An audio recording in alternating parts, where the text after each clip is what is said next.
Welcome back to Dan91's garage. This week we're going to clock the TD04 turbo so the central cartridge is facing the correct orientation. Oil feed at the top, oil drain at the bottom. It's not complicated, let's get on with this. So now the manifold's complete and the turbo's attached, we can now clock the turbo. Obviously on the Subaru this was the other way round, this was obviously at the bottom, the flange, so the oil feed is actually now here and the drain is at the back here. So what we need to do is loosen off the central clamp that holds the cartridge to the turbine housing, rotate the whole lot round until this is horizontal so that we've now got feed at the top and drain at the bottom. So hopefully it should be as simple as undoing the clamp, which I can't actually see, but hello. There we are.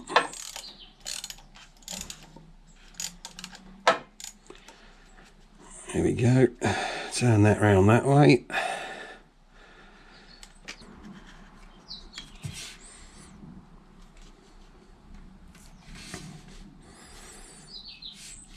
And we'll get him up there roughly like that. We might position the clamp differently later, but let's just get this in the right place. And then we can drop him on the top of that. I know I've got tape on it, but it should be a uniform thickness, so we just turn that round till we're horizontal according to a bubble. What we got? Yeah, I'd say that was good enough. Lovely. So we just nip that up there. Now that clamp's a bit more accessible as well, so.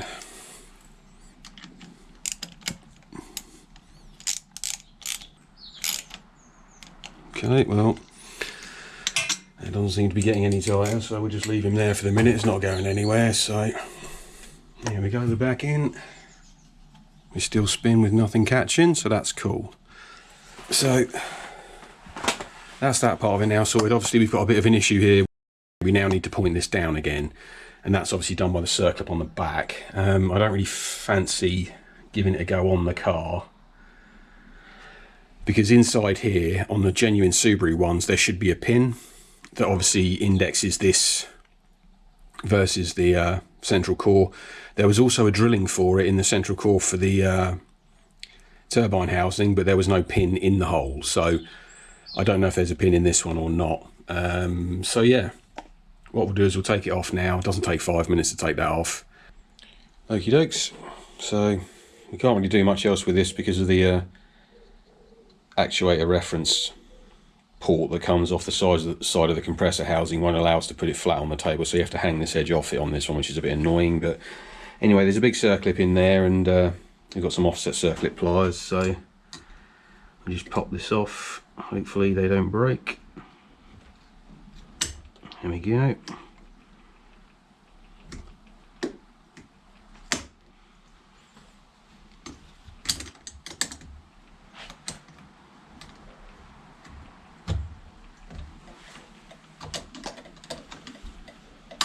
There we are, so that's out. And it definitely doesn't want to turn, so just slide that off of there, and there we go. So this one does have a pin in it, which we're going to have to remove. So there we go, there's the compressor wheel. No obvious signs of anything weird going on. It did come off there reasonably easily. And there's obviously the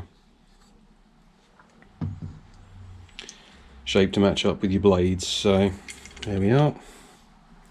And these obviously do have an O-ring to seal on the side of that, so okie doke. So here's a roll pin, which is basically sort of like the C-shaped pin, so hopefully if I squeeze it with a set of small mole grips, we might be able to just whip it out there.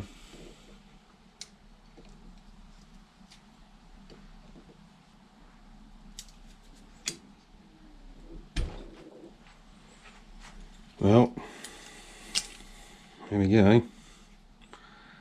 One tiny roll pin, which we'll definitely go and put in a safe place because we don't want that going in the turbo. So yeah, there we go, that's out then.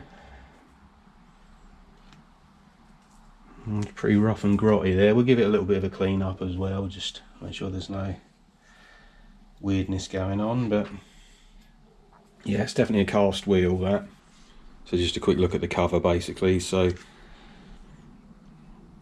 obviously as the compressor wheel spinning, draws in air,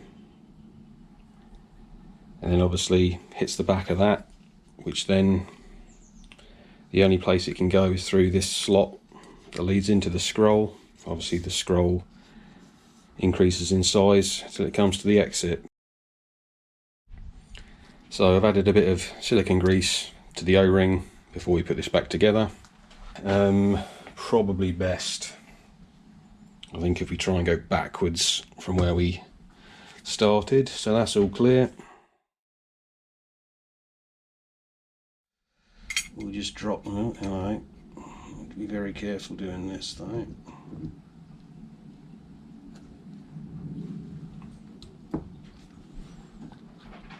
Alright, so seems to have seated itself, but now we need to obviously clock this so it's the right way round when it goes back on. So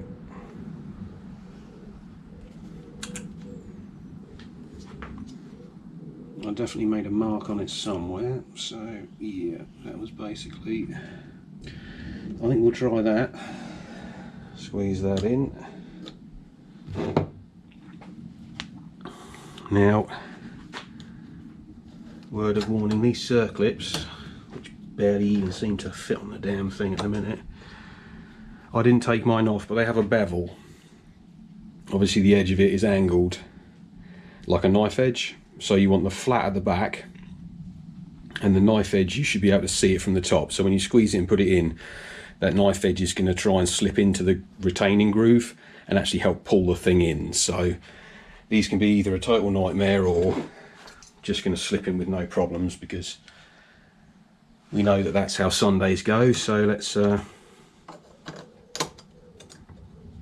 if we can even get the circlip pliers back on them. I'll have to start this one together by hand. Okay, well, we've finally got our circlip pliers back in.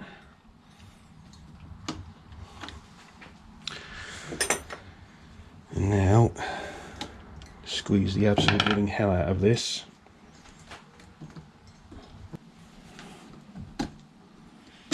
Okay. Alright, so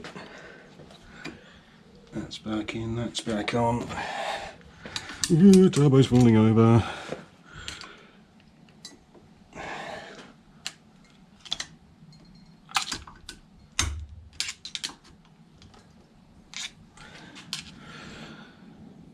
Okay, well, miracles have happened and we appear to be back in, so make sure it's pushed down and actually snapped into the groove.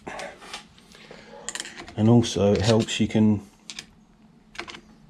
give it a little bit of a push down and a bit of a lever as well. Obviously not on any of the important surfaces, but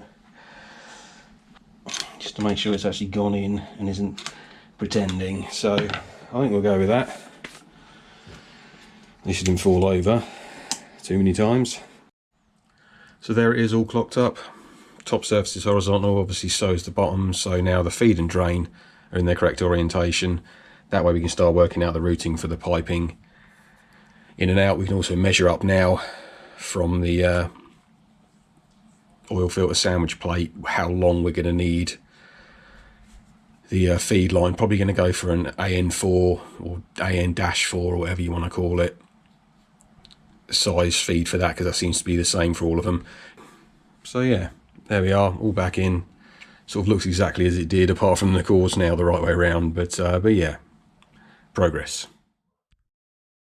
My name's Dan, this is Dan91's Garage.